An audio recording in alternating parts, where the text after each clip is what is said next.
Good morning is way too early, and it is day 4 here in Buenos Aires. Right now it's 5 o'clock in the morning. It's like a full exciting day ahead of us. We're heading to a place called Ushuaia today, which is right down at the very bottom tip of South America. So we have a few hours in Ushuaia. And then later this afternoon we get on the Akademik Ioffe to head on over to the last continent.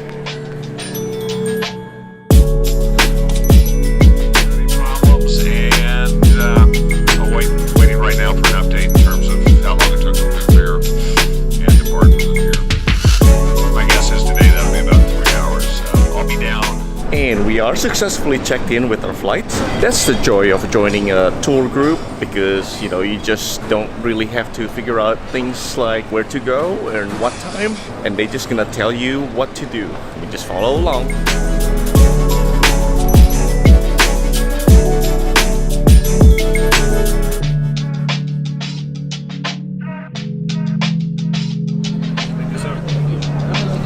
Boarding our flight to Ushuaia. Bon voyage! Woohoo! Never mind, we're actually boarding the bus to Ushuaia.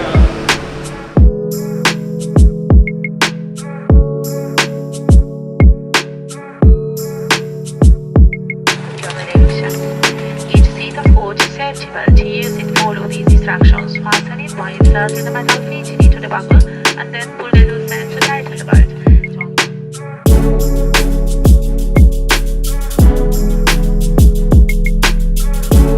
Ladies and gentlemen, welcome to Ushuaia. Please remain seated for your seatbelt buttons until the passenger time of the turn. Passengers will embark forward. And we made it to Ushuaia. This is the southernmost city in the world. It's about 3.5 hours flight from Buenos Aires. Flying in is just unbelievably beautiful. The view outside is just breathtaking, and I just can't believe that we are here. Right now, we're just waiting for our bag, and we have to go through custom because they want to make sure that there's no fruit or seeds of any kinds going through Patagonia.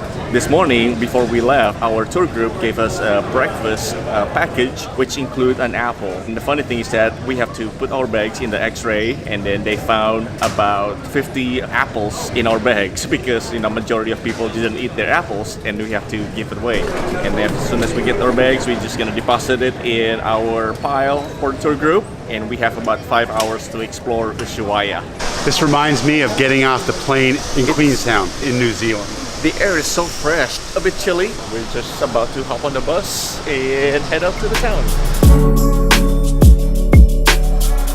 Welcome! So enjoy every ray of light that we have here. We enjoy it very much. That's true. Well, now we continue to downtown. The city's over there. First time here for you in Ushuaia.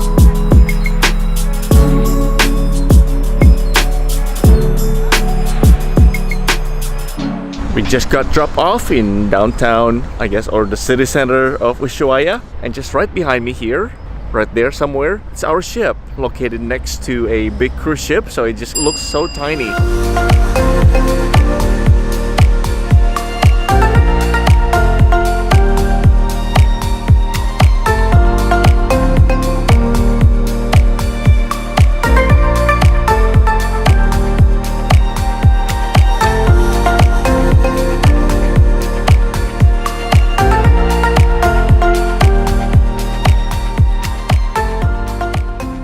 Right now we're going to go over to the Tourist Information Center. Yeah, they have that passport stamp where you can get it. I think it said like the end of the world.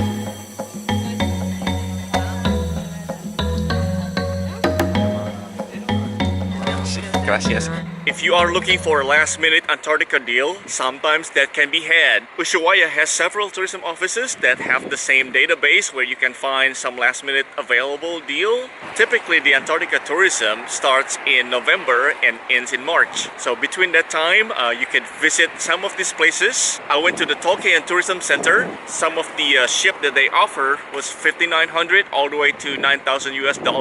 Typically, you can get about $17,000 all the way to $25,000. But of course, you can always contact them with emails from your home country and then see whether there's any available deal. And all of the trip will start here in Ushuaia. It's worth checking out.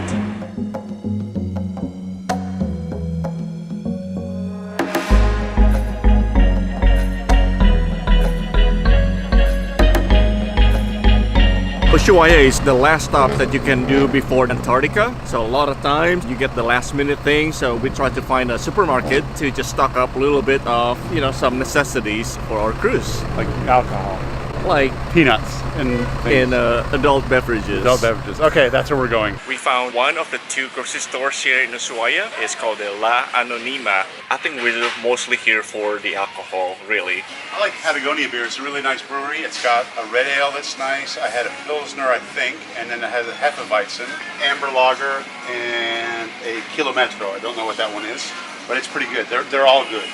If you're up for Corona, that's 164 for that bottle. If you would pay 164 for a Corona when you could get a Patagonia for $139.50, then I don't know what kind of person you are. Oh, this is the regular size Corona I was looking for. This is $89.20. Quilmes, which is a very Argentinian beer, costs $134 or $54.60 for one of these. A lot of these Antarctica Cruise, they allow to bring some alcohol or drinks, whatever you want to bring with you. So a lot of times, wine or liquor, it's probably thought to be cheaper. Box wine for $43.23. Some of my favorites actually Argentinian Malbec. Even in Atlanta, every time we go out to our favorite restaurant, this is what I get. And then I can't believe this is actually much cheaper than obviously in America. It costs $4 for a bottle, which is in the world of Malbec. This particular guy is $177.70, and some cheaper ones is $166.50. It's $160. Oh. This is Paul. Hi. He just actually schooled me on the whole price thing. It's not as cheap as I thought it was, but probably it might be around what he says it was. What Paul said is that a glass of wine or beer on the boat is going to be about $5. Would you pay $4 for a bottle or $5 for a glass? Absolute vodka for $805. I bought 2 Smirnoff vodkas and a Beefeater gin, and it's going to cost me $22, and it's like 750 mils each. Oh.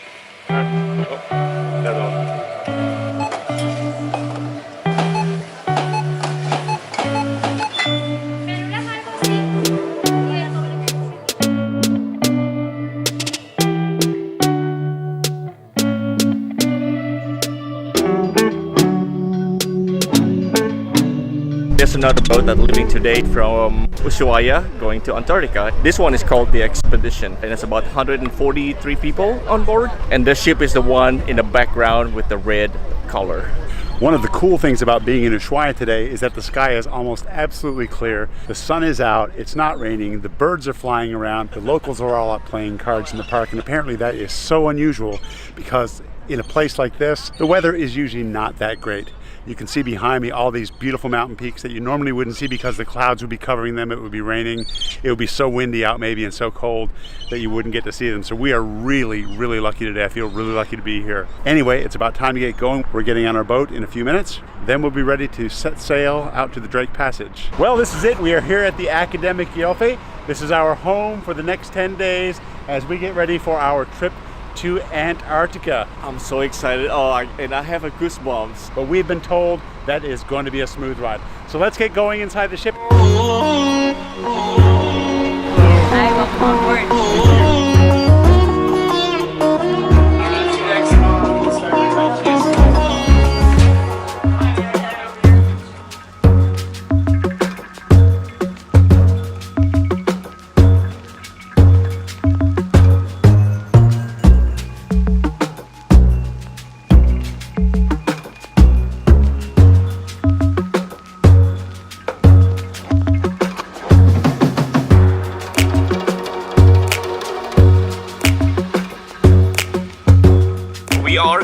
Just settling in, enjoying the view, enjoying some of the refreshments. We just do a lot of exploration of the ship and get ourselves familiar with our new home for the next 10 days.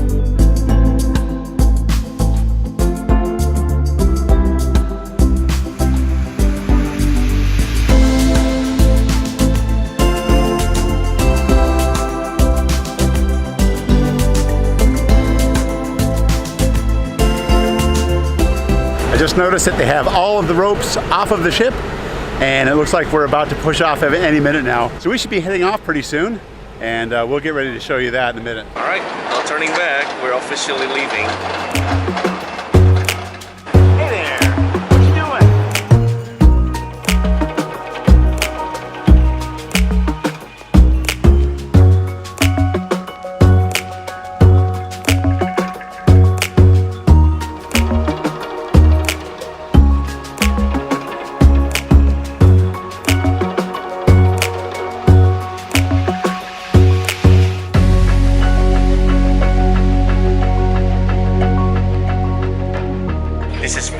first meal on the board, it's actually pretty good. So far so good. When we go cheers to each other, knuckle to knuckle.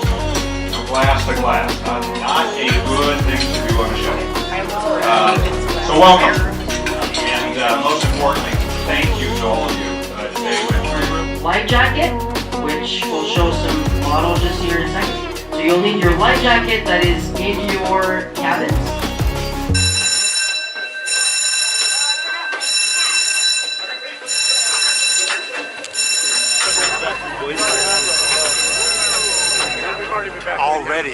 Already.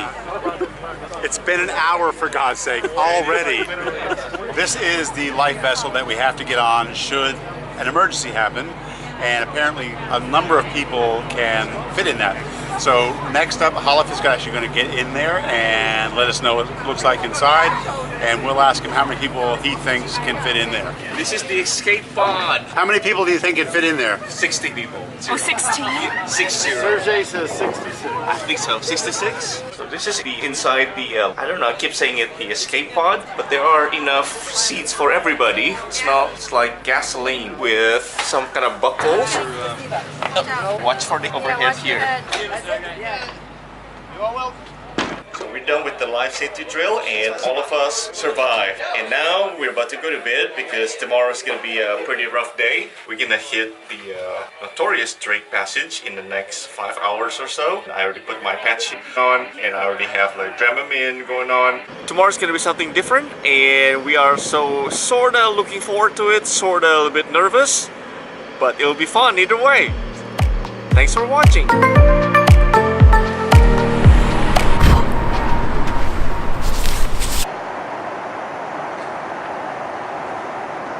So 1990s. Holliff's eating a little bit, and he's still got all of you left. And I have a goosebump, by the way. Like, oh, I'm so excited. You have a what?